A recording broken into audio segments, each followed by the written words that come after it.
Jade Cargill might be the longest reigning champion in AEW history, but now she might be having a long reign away from the company. Welcome back, guys, to Fog Wrestling. And speaking of wrestling, doesn't look like Jade Cargill is interested in doing any of that anytime soon, because she has shot down reports that she's going to be making a quick return to the company. She said that she's in no rush to come back. Now, we all know Jade Cargill lost her title to Chris Statlander, so we're actually going to talk about that for a little minute, because I thought it was a really dumb way to have Jade Cargill lose. 60-0. She was 60-0, longest reigning champion of all time.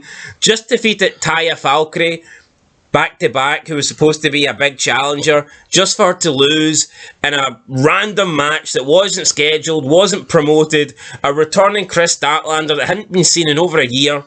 That's not the way to end a big title reign. That would be like somebody that WWE haven't promoted in well over a year, randomly coming back and just defeating Roman Reigns with zero build. That's not how you do things. That's not how you don't make Chris Statlander's win any more important by doing that. You kind of devalue it. And then the fact that Jade Cargill's now taking time off. I hate when somebody beats a champion and the champion disappears. It's almost like the new champion didn't even beat the champion because they're no longer there. Surely, if you beat the champion, you need the champion to still be there week in, week out to get the rub from them. Yep, we thought this sucked at the time, and fast forward a few, months, weeks, whatever.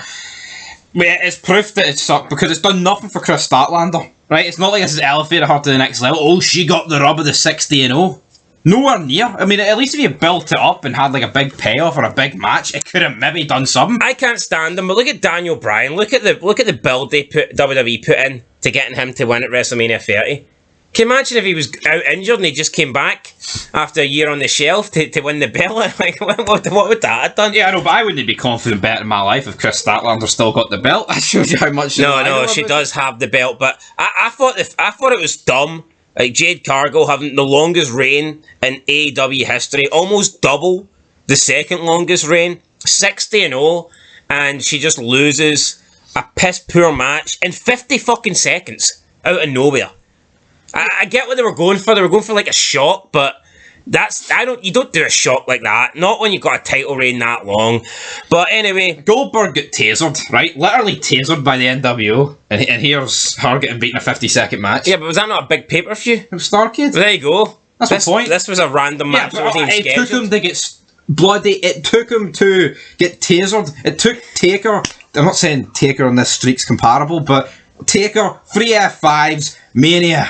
Brock Lesnar. But like, imagine Taker beat Brock at Mania 30, and then someone who hasn't been in the company in a while, can't remember, name me someone that's...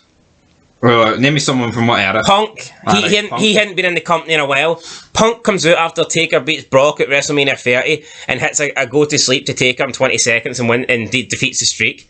That would have been shit. Would it have been a shock? Yes, but just because something's a shock doesn't mean it's good. Anyway, Jade Cargill has been on Twitter responding to people, and I've noticed she gets a lot of hate, and I don't understand it because the marks seem to hate Jade Cargill, whereas I think she's probably the best woman that AEW has in terms of how they built her, in terms of her character. I even like her theme song. I think the theme song's catchy. Her theme song's alright, yeah. I actually couldn't really pinpoint why people would dislike her. Because she's not your typical mark. It's because she's bigger and... It's probably because she's actually like more of a... She's not one of the Britt Bakers of the world. Those sort of marks, like a Ruby Soho.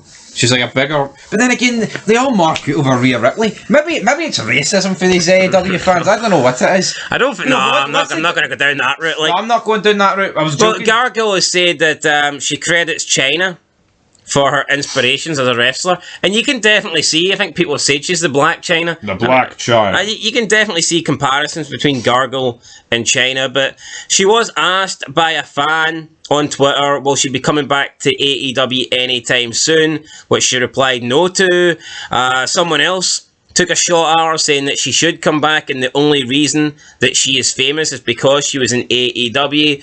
Gargill replied to this, quote, "No, They did not make me famous. You know me because of AEW. A lot of my fans knew me prior, but go on. Thus the reason I stuck with my name rather than a stage name, end of quote. So I guess Jade Cargill is her real name, and she decided she wanted to have her real name rather than have a wrestling name, which makes sense. And it's a decent name, isn't it? It's a good name. It is, and another fan tweeted her saying that AEW clearly wanted big things for Cargill because they paired her with NBA legend Shaquille O'Neal for her debut, but she shot this down as well, saying that the fans needed to be remembered who brought Shaq in. She said, quote, I introduced Shaq to AEW, moron. He would have never did that match with anyone else but me.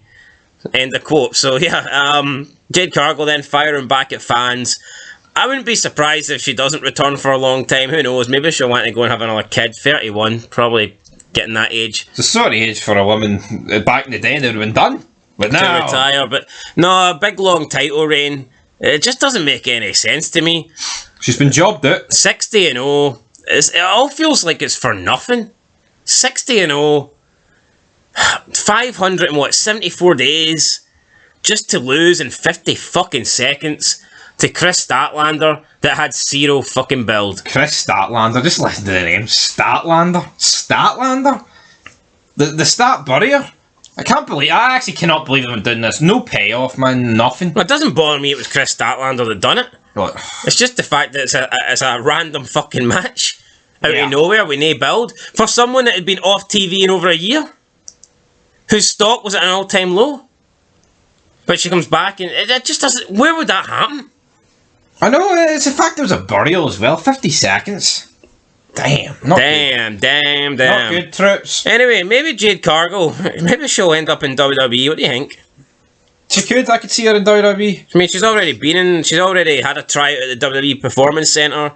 I don't know if it's someone Triple H would have an interest in. Is it someone McMahon would have an interest in? I don't know, but WWE seems to go down a route where they like the bigger women. They like the more masculine, bigger built, stronger, muscular women. I mean, they've got that with Rhea Ripley. They've got that with Raquel. They've got that with a few other people whose names are just completely dodging me at the moment. But maybe they could do that with Jade Cargill as well, because she seems to fit that mold. Anyway, guys, that is it. Jade Cargill says she will not be returning to AEW anytime soon. So who the hell did Chris Statlander beat? Just beat a shadow. Beat a nobody. Beat nothing. Just basically handed the belt. I know, the Benoit treatment. Gone in 50 seconds. That was the TBS Championship. And the TBS Championship felt like a big deal. I remember we were saying when Jade Cargill had it that she needed to challenge the women's champion. Maybe have like a undisputed match, unification match. But now it's like the TBS title means nothing. Yeah, it's just a bum title. It's just another fucking belt on the roster. And the fact she's away, they probably won't even mention the streak, so it's not even like it has that language anymore. They'll just forget about it. Yeah, but really, the AEW and Tony Khan dropped the ball as per usual. Anyway, guys, that's it. Let us know your thoughts. Do you want to see Jade Cargill return to AEW, or would you rather see her return back to WWE, I guess, even though she was never really technically signed there? She did have a tryout, so maybe she could go back there. Or do you not care? Do you not care about wrestling? That's pretty much the boat we're in. Yeah, so, that's our boat. Come on, HMS, Wrestling Special. Let's go. Till next time, though. Peace.